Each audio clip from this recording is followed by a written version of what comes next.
ভোটের সময় বিজেপির নেতা মন্ত্রী সবাই আসে, কিন্তু এমনি যে কোনো কারণ বিশেষে আসবে সেটা দেখতে পাওয়া যায় না বিজেপির লোককে।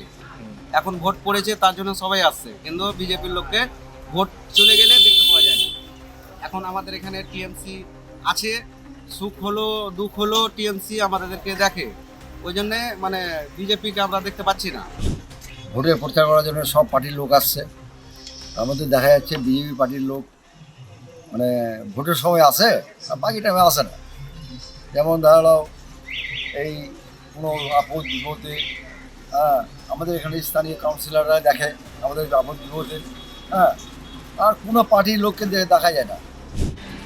আমি ব্যক্তিগতভাবে মনে করি যতবার বাংলায় ভোট হয়, সে বিধানসভা, লোকসভা, পঞ্চায়েত, পৌরসভা, যে সভাতেই ভোট হোক না কেন, ওই ভোটের সময়ই বিজেপির বড় বড় তাবড় নেতা, মাননীয় মুখ্য প্রধানমন্ত্রী, স্বরাষ্ট্রমন্ত্রী, গৃহমন্ত্রী, প্রতিরক্ষা দপ্তরের মন্ত্রী বাংলায় এসে বিদ্যমান। আর বড় বড় প্রার্থীরা এ করেন না, ও করেন না, কিন্তু আমি মনে করি তারা সমস্ত ভ্রষ্টাচার, মিথ্যাবাদী। ওরা শুধু মানুষকে বিভ্রান্তি করছে, তাদের কাজ কিছু করে না, মানুষকে নানা সমস্যায় ফেলে দিয়ে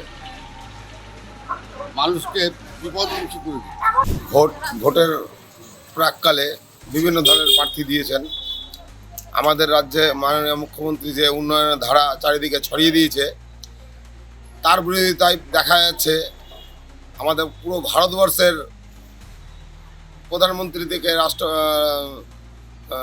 প্রধানমন্ত্রী, স্বরাষ্ট্রমন্ত্রী, আরও দু একটা রাজ্যের মুখ্যমন্ত্রী এসে আমাদের বহিরাগত এখানে কিছু